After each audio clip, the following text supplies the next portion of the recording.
Hi guys, James at Rampant Lion Reviews again for you today with another beer review. For this one, we are going to head back to the motherland of Scotland and we're going to return to a brewery that's featured on the channel a number of times before. I've had some really nice beers from these guys over the last couple of years. They are still a relatively new addition to the Scottish beer scene, and if people were to ask me about this brewery, I would most definitely say that they're best known for the different kinds of sour beers, wild ales, whatever you want to call them. These guys have built up a very, very good reputation for themselves on these beers, and based on my previous experiences, I can definitely say that that reputation is well earned. Now, the beer that we're going to have a look at today is one that I came across here in Hong Kong. It's a sour beer style that I really do quite enjoy. It's one that I've never had from this brewery before, but I have to say I'm very, very curious to see how their interpretation of it is going to turn out. So hopefully it's another good beer. Hopefully it makes for an interesting review, and as always, I hope that you guys watching enjoy my take on this one as well. So yeah, for this review then, we are going to head to Dundee in Tayside, which is kind of, it's in the middle east of Scotland, I guess you could say, if we can call it that. It's a bit funny to say that about Dundee, right enough. But that means that we are going to have a look at another beer from the wonderful Holy Goat Brewing. So this particular beer is called Crimson Blade. It comes in at 7.5% ABV, and this one is a Flanders Red. But it's been brewed with Stevensberg sour cherries from Denmark, which are of course very, very famous, and that should make it really quite interesting. But my very first Flanders Red from Holy Goat, I've heard they can do this particular style very, very well. They've done a good few of these from what I understand. But yeah, one of my favourite kind of sour beers, of course, is Rodenbach. So to see one of my favourite Scottish breweries doing this is pretty interesting. But yeah, let's crack on with this one then and see how we go. I've heard very good things about this beer. So, as always with my reviews then, I'll tell you a little bit about the brewery before we taste the beer. If you want to get straight to the tasting though, just fast forward. All the usual links can be found in the video description below. That's the brewery website, the link to my other reviews that I've done from Holy Goat Brewing before, and we will no doubt add more to that list at some point in the near future. But there's all the usual social media down there. If you want to see more reviews, do please consider subscribing to the channel. The support that you give is massively appreciated. And remember, you can go into the channel homepage and search for beer using the geography tagging system. So just go in there, use the little search bar, put in your hometown, state, county, province, whatever you like. If I've reviewed beers from the area that you search for, they will pop up. Failing that, you can check out the playlist of beers from different countries. You'll find this one in the Scottish playlist along with a number of other things. That's being added to whenever I get the opportunity. And yeah, do check out the playlist of beers from other countries as well, because there are some very, very interesting things on the channel these days. But yeah, let's go on to my brewery notes then, and I'll tell you a little bit about Holy Goat Brewing once again. So Holy Goat Brewing, as I've mentioned to you already, are based in Dundee in Tayside in Scotland, and the company was founded back in 2021 by Johnny Horn, who was one of the original co-founders of Vault City Brewing. So Johnny is originally from Wales, and he started experimenting with fermentation when he was about 15, but later on in life he moved to Edinburgh to study a PhD in archaeology, but he said that he ended up reading more brewing textbooks than focusing on this PhD. But he ran the University Brewing Society and worked at Brew Store before he got a job brewing part-time at Hanging Back Cafe in Edinburgh on Lothian Road, and that is somewhere that I do recommend you check out as well. But it was there that he began experimenting with different sour beers and wild ales starting in about 2012. But during his time working at Hanging Back, he met Stephen Smith-Hay, who was also interested in setting up his own brewery, and then they were soon joined by his partner Adele Wilkie, and together they established Vault City Brewing. But initially they didn't think so much about making money. They wanted to kind of focus on recipe development, but they set up what they called a glorified home brewing kit as their brewery in Stephen and Adele's kitchen, and they began brewing weekly back in 2018, July. But over the following years, they began to visit a few different beer festivals and spread the word about their beers. And then they started brewing their beers at 71 Brewing in Dundee, and they spent a total of 16 months there. But Vault City were in the process of setting up their own brewery in Portobello, but Johnny really enjoyed the time in Dundee, and so he decided at this point that he wanted to do his own thing, and so he formed Holy Goat Brewing in 2021. From what I understand, the main kind of creative difference, if you like, was that the Vault City guys wanted to, Stephen and Adele wanted to have a base beer that they kind of played around with, whereas Johnny was more wanting to try and brew different styles of sour beer. So that was kind of what led to the amicable split. But Johnny says that the new business model allows him to go back to being very, very experimental, but also maintain profitability. So like I say, pretty much all of these beers are brewed in Dundee. But as of March 2024, when I'm filming this review for you, these guys have produced around 75 different beers according to Untappd. That number will no doubt increase as time goes on, but pretty much everything I've had from Holy Goat has been pretty damn good actually. They are like fairly prolific for a sour beer brewery as well, I would say. So yeah, definitely worth trying if you're interested in Scottish craft beer. But yeah, that is everything I can really tell you about Holy Goat Brewing. If you want to learn more about these guys, you can check out the brewery website. You can follow them on Facebook and Instagram to keep up to date with all the latest goings on. And you can check out the Rate Beer, Untappd and Beer Advocate pages to learn a little bit more about all the different beers that these guys have done. So yeah, let's move on then and actually talk about the beer itself, because there are a few things we should mention about this one. It tells you on the back here about the beer. It says it's inspired by the Belgian Flanders Red. This beer is blended from 80% 4-month aged beer with 20% beer aged in red wine barrels for 1 year.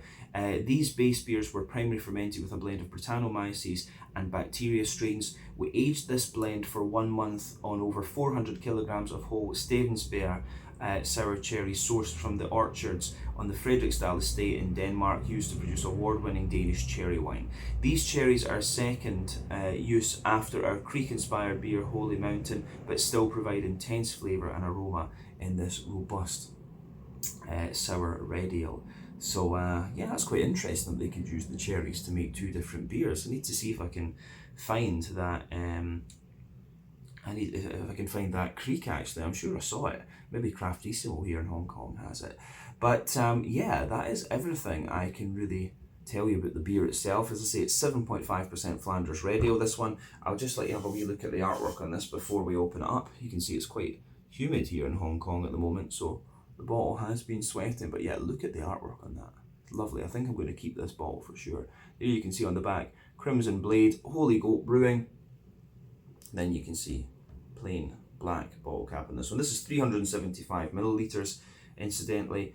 Let's get this guy out into the glass and see how we go. Let's do this. There we are. Nice little bit of smoke on the opening. And I think this is a nice review to do for number 3,999. Oh.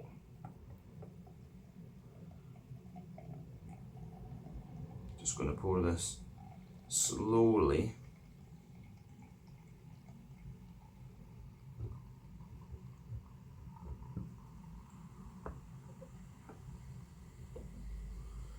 There we go. So before the head on this one disappears, you can see that it's poured with about a half to a 2/3 finger of a frothy, I would say very light beige coloured head actually. It looks very, very nice. Kind of foamy bubbles on the bottom.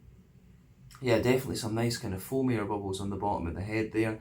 But yeah, medium sized ones as you go further up. And that head, I think, is just starting to fade away now. But yeah, the beer did get a little bit excited when we poured it out, didn't it? That looks very, very nice, I have to say. Lovely head on this beer. Just bring it closer to the camera so you guys can see it a little bit more.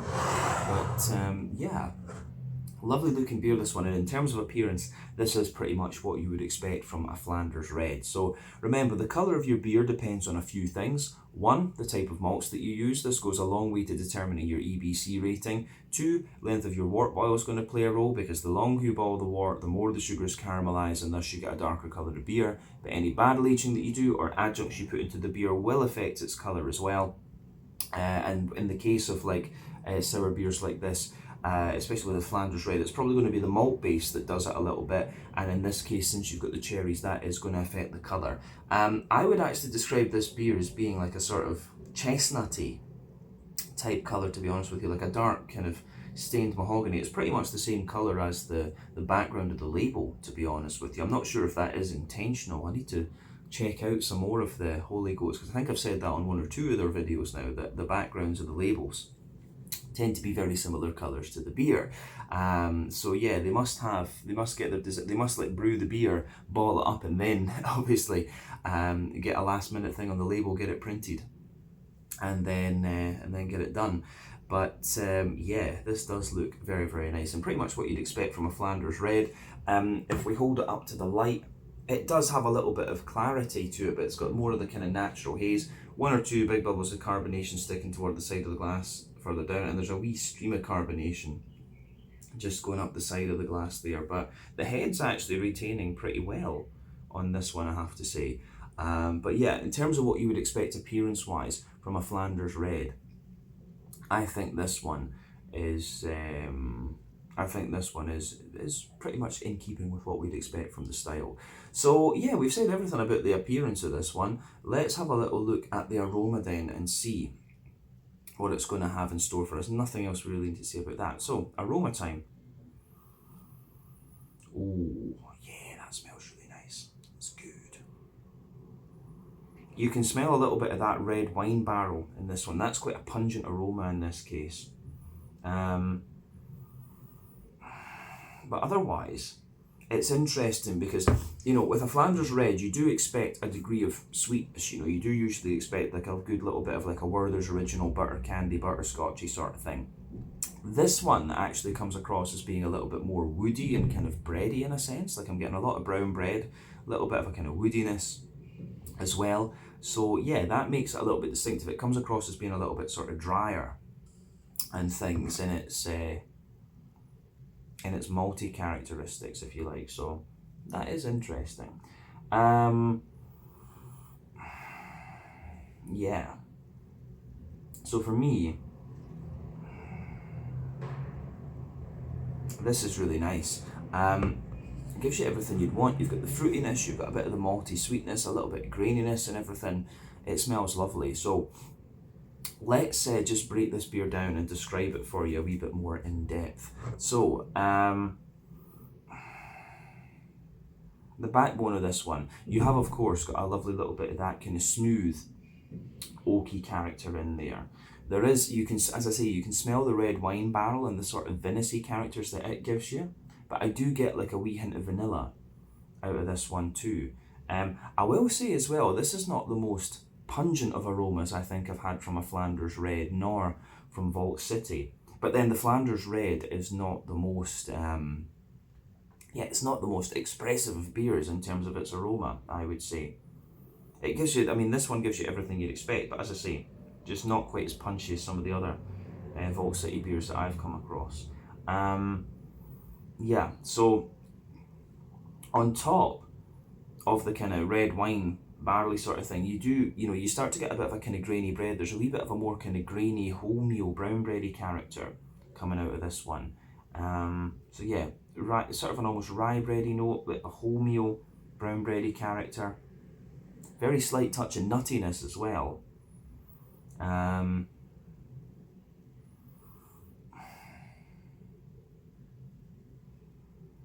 Yeah, very slight touch of nuttiness coming out of this one. And then on top of that, you have some, as I say, you start to get some of the kind of, pardon me, brown sugary sides of things, which is what you expect from the Flanders Red. There's a little bit of a very slightly like toasty caramel in there. Definitely a good little bit of like a more leathery brown sugar as well. And quite often when you get those leathery brown sugars, that can be an indicator of a slightly longer wort boil.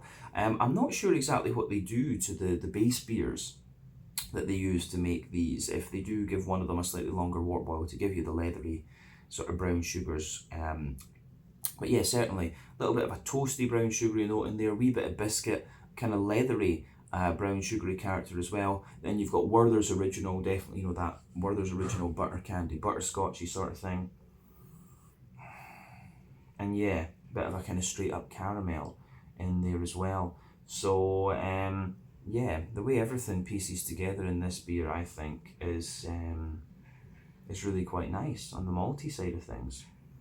Yeah, so on the hoppy side of things with the beer then, and it's always interesting to talk about hops with sour beers, because there's a bit of a debate amongst brewers that, you know, if you add hops into a sour beer, they are going to take away from the bitterness, they are going to take away from the sourness of the beer a little bit. So in Belgium, they often use older hops to give you the same flavour complexity but not to affect the sourness. But if you're talking about more modern sour beers, you know, the smoothie sours and things like this, there are a number of brewers who say, yeah, we're not going to use them, and it varies from country to country in my experience. For example, in Sweden, very few sour beer brewers use hops in their beers, whereas in Scotland, you know, both Vault City and Holy Goat will use hops in their sour beers.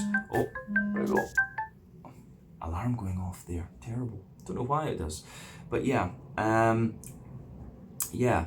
So the in this case, I think there has been a bit of hop used in this one, because you can certainly detect a wee bit of that kind of grassy character coming out of the beer. And obviously the longer that you age this one, the more that's going to drop out. But for me, there is a little bit of green component in here.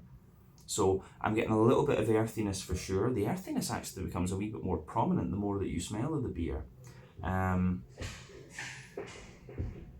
So yeah, a little bit of earthiness in there, a little bit of herbal character. Yeah, a little bit earthy, a little bit herbal, and there are elements of a kind of floral note coming out of this one. So yeah, a little bit of that floral aromaticity. You've also got some nice kind of grassy notes in there, which have a wee touch of zestiness to them. And then yeah, you've also got a wee bit of, I would say, yeah, you've also just got a little bit, you've got a wee bit of that grassy zestiness in there and some nice floral aromaticity. So yeah, the way everything kind of pieces together in this beer, I think, is really very, very nice.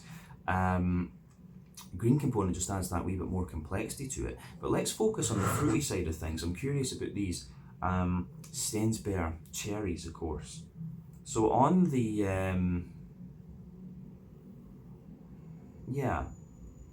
on the fruity side of things, you do, of course, the first thing is those kind of big sour cherries, and the Frederiksdal cherries, Stensberg, they are really, I've had those in quite a few Danish sour beers, and they can be really like very pungent. So I'm curious to see how they are in the flavour of this one.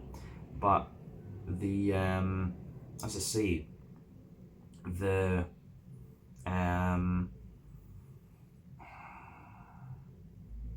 yeah, for me, the cherries, of course, do take centre stage. They're not overly sour. They actually come across as being quite ripe and quite juicy in a sense too. But underneath all of that, you do have other kind of fruity characters too. You've got plums in there, you've got raisins, figs, all of this. A little bit of like black curranty character as well. So there are a good few interesting things going on the fruity side of this beer. And these are all things that you can expect of the Flanders Red style. But all in all, as I say, it's a lovely aroma that you're getting off this one, very true to style, but certainly not the most pungent and flashy of aromas that I've had from Vault City. So that makes it interesting too. But as I always say, take a little bit of time to just enjoy the aroma of the beer before you get stuck into it. That's always half the experience when it comes to craft beers and stuff like that. But I think it is about time that we have a taste of this one and see what it's all about. So yeah, this one is the Crimson Blade, a 7.5% barrel-aged Flanders red ale with Stavensbear cherries from the wonderful Holy Goat Brewing in Dundee in Tayside back in the motherland of Scotland. This is definitely a good one for review number 3999. So let's get stuck into this one. Slàinte, skål, cheers.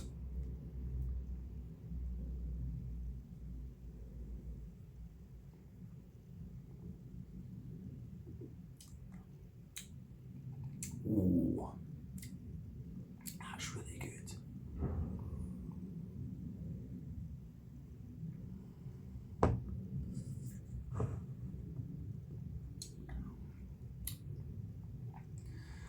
Yeah, that is very, very nice. Yeah, I do really like how everything kind of pieces together in this one. That is absolutely lovely. You know, not at all surprised, because I know how good Holy Goat are, but yeah, especially, you know, this one does have quite a sharp impact to it, and that's another thing with the Stavensbear cherries, like they can have quite a punch to them in the beginning, but yeah, this one certainly has turned out pretty nicely, so it gets a big thumbs up from me. Yeah, interesting stuff. So on the yeah, on the as a general statement about this one, as I say, this, you could kind of tell this from the aroma. This is certainly a little bit more of a bready and slightly grainy take on the Flanders Red, but it still works very, very nicely.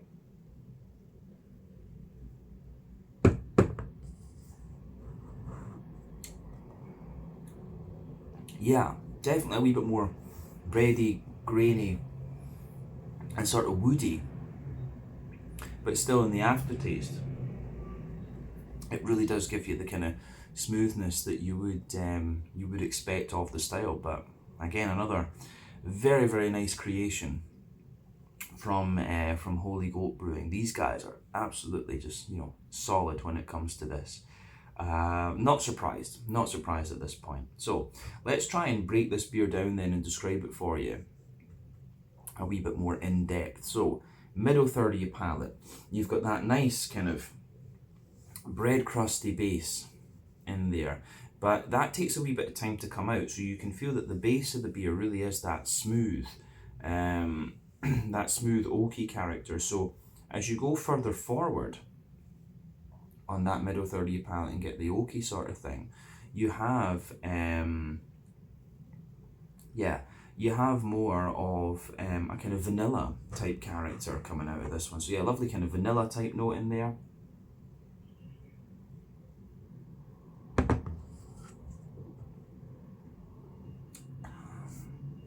So yeah, lovely woody backbone, nice little bit of vanilla in there as well. And then, yeah, the further into the aftertaste you go, you get a wee bit more. You can feel a little bit of that red wine, vinous-y character coming out of this one, which is quite nice. And that lingers there into the aftertaste and sort of adds to the effect of, it really does add to the effect of the kind of red fruity character of this beer. So yeah, that's definitely an interesting point to make about this one. So yeah, interesting stuff. On the on top of the kind of barrel side of things, then you have a little bit of, you can feel there's a little bit of that kind of brown bready bread crust there, so you can feel that forming the base of it. Then above that, it's like a sweet kind of, I would say, yeah, it's like a kind of sweet wholemeal brown bready character that makes up a good chunk of that, the malty side of the beer. So you get the bread crust, the brown bready note, there's maybe like a very, very slight kind of nutty character coming out of the bready side of things too. And then above the bready layer, you start to get the brown sugary side of things, which is really nice in this case.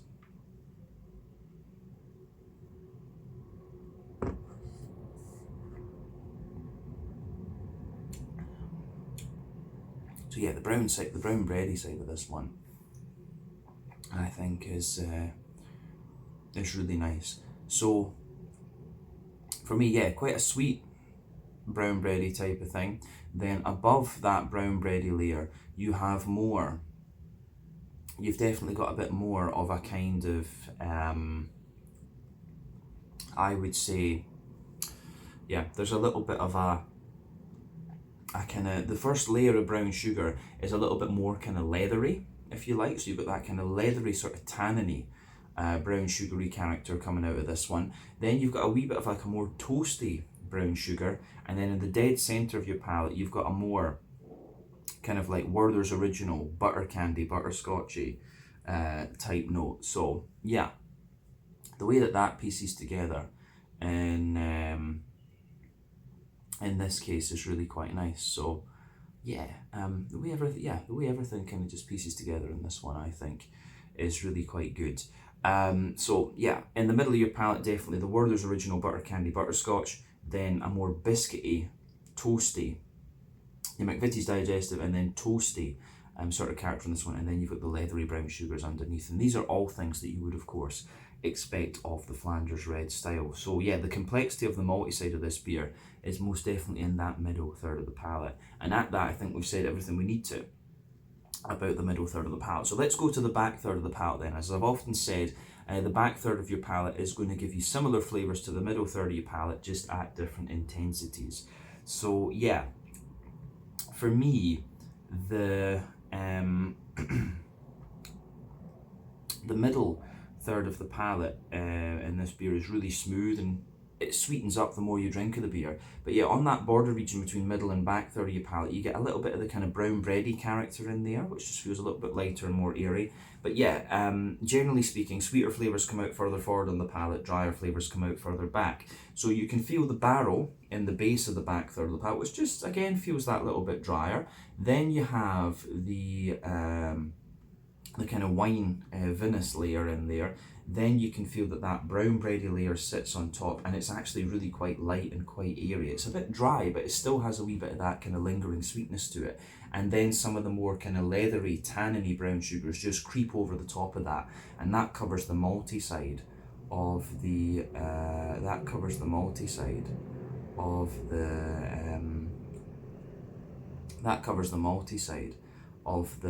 back third of your palate. But on the yeasty side of things, the yeasty character sits above that, of course.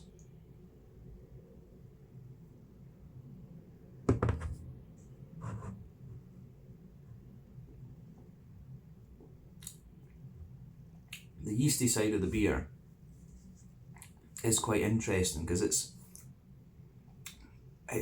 adds quite a lot of depth to the beer as well, I would say. It kind of complements a lot of the malty side of things that's going on. And I think it's the yeasty side of the beer that's making this beer feel a little bit more kind of grainy and rye bread-like. So the yeasty character, if you go to the dead centre of it, it has this sort of quite dense but still quite dry and sweet kind of German rye bready character to it. So it's definitely in the inner part of the yeast is like that. Then surrounding it, you have a wee bit more of a kind of rye bready character. Then it's almost got like a rye bready crust around it. So definitely, yeah, on that back third of your palate, you're definitely getting the yeasty side of this beer. For me, it's given me a lot of like German rye bread type quality, which is quite interesting. So yeah, I didn't think that would all come from the yeast, but it certainly does, and it shows you how prominent yeast can actually be in the aroma of a beer. So yeah, that's on the back third of the palate, and that does linger into the aftertaste as well. So certainly, yeah, you can feel the back third of your palate, the flavour is taller. Then as you move further forward into the middle third of your tongue, it just kind of condenses down and squashes together that little bit more. So yeah, the way everything pieces together in this particular beer is really interesting from the malty and yeasty side of things. Let's go on to the hoppy and fruity side of the beer then. So like I say, this beer definitely has some hops in it. You can tell that right away from the flavour. So in the back corners of the palate, you've certainly got a wee bit of kind of smoother earthiness in there. It gives you a wee bit of dryness too.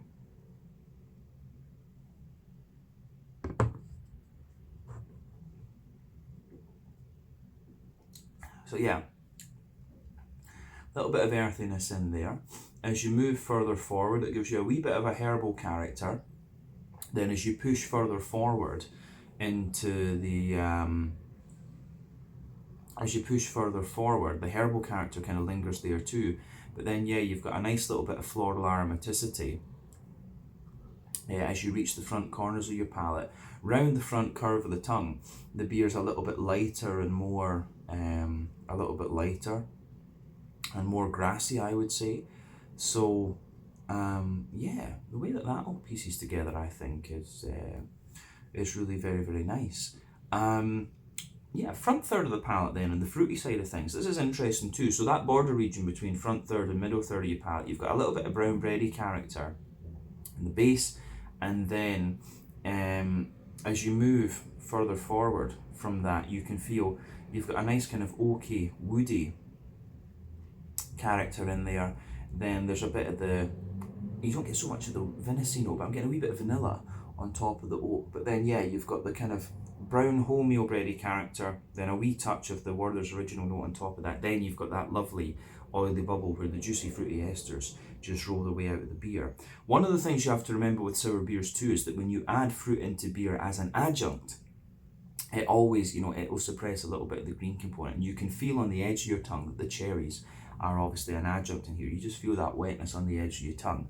But yeah, on the more estery side of the beer from the hoppy character, I'd be curious to know what hops they've used in this actually, because it gives quite a wee bit of red fruity note to it, which would maybe could be Bramling's Cross from England, or Northern Brewer from Germany would be an alternative one. But I don't know what hops are normally used in Flanders Reds in any case.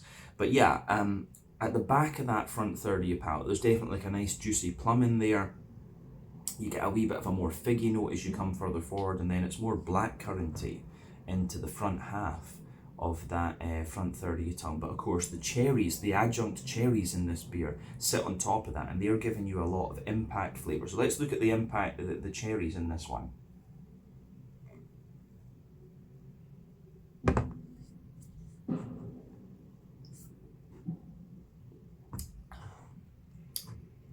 So yeah, the cherries in this case are really, really nice. So yeah, I would say that you've got when it comes in, that you've got a little bit of that sharpness just behind the very front tip of your tongue, and as you drink more and more of it, it kind of mellows out, and the cherries start to get juicier and juicier and juicier. And of course, you've got everything else, all the kind of more estery notes underneath that. What I would say about this one, in comparison to other Stevensberg beers that I've had before, this one doesn't quite seem as sharp as some of those, but I've got a feeling the Stevensberg beers that I've had might have been Krieks, and of course those are a lot more cherry centric. The Flanders Red is a lot more of a kind of malty sour beer, if you like. So that's maybe why they don't seem quite as sharp and quite as sour, to be honest with you. But I think this beer has a really nice balance to it, and for me, what I want from a sour beer is one that kind of mellows out really nicely, and this one does that. The Flanders Red is one of my favourite sour beer styles because of the way that, I like malty beers. I do like more kind of brown sugary malty beers. So to be honest, I'm not surprised that I've enjoyed this one quite as much as I have. But yeah, and really, really nice stuff. And once again, a solid modern interpretation of an old school style from Holy Goat. As I say, very talented brewer. Johnny really knows what he's doing with these. But yeah, let's just round off this review then with a wee look at the mouthfeel.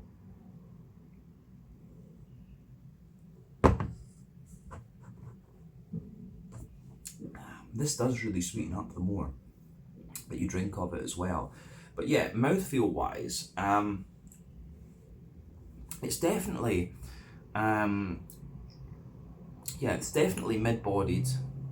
Carbonation does have a little bit of a prickle to it, this one, and that can often be the case with these kind of sour beers, especially the kind of barrel-aged ones. But yeah, I'm getting a wee bit of a prickle of the carbonation in this one, but it still feels very, very clean. I've often talked about this, how Scottish water is very, very clean. So it has a wee bit of that going on. In terms of IBUs, I think this beer will have, it has a bit of dryness to it and a bit of smoothness, and there is a wee bit of kind of hoppy character there. Obviously you could age it more and that would drop off, but I think we're talking maybe 15 IBUs or something like that in this beer, plus the dryness. The malt base, as we said, has a bit of, you know, kind of dryness and greeniness in it, a bit of smoothness and a wee bit of sweetness. And then you also have that nice little bit of, you have that nice little bit of fruitiness coming out of the beer as well. So you've got the sharper sour impact. It is a bit sharp in the beginning, this one, but the beer really does mellow out the more you drink of it. Then you've got that more oily, fruity character underneath. So yeah, I think the way everything pieces together in this one is really, really very, very nice. So it gets a big thumbs up from me. Yeah, I think we can leave it at that for this one. This was the Crimson Blade, a 7.5% Flanders Red Inspired Ale. I don't know, he's calling it a Flanders Red Inspired Ale rather than a straight out Flanders Red. But this one comes to you from Holy Goat Brewing in Dundee, back in Scotland, who are doing some really, really great sour beers these days. So yeah, let's leave it at that for this one. Once again, thank you for watching my beer reviews. Until the next time, please like, subscribe, share, all the usual YouTube stuff. Let me know your own thoughts on this beer in the comment section below. Let me know what your favourite beers are from Holy Goat Brewing as well. And we will no doubt return to these guys again at some point in the very near future. But until the next time, Slàinte, skål, cheers. You're going to see review number 4000 tomorrow. And we do have a bit of a special beer for that one. So very, very much looking forward to trying that. Until the next time, Slàinte, skål, cheers. Check out my social media, check out Holy Goat's social media, and I'll see you all again soon. Ciao just now.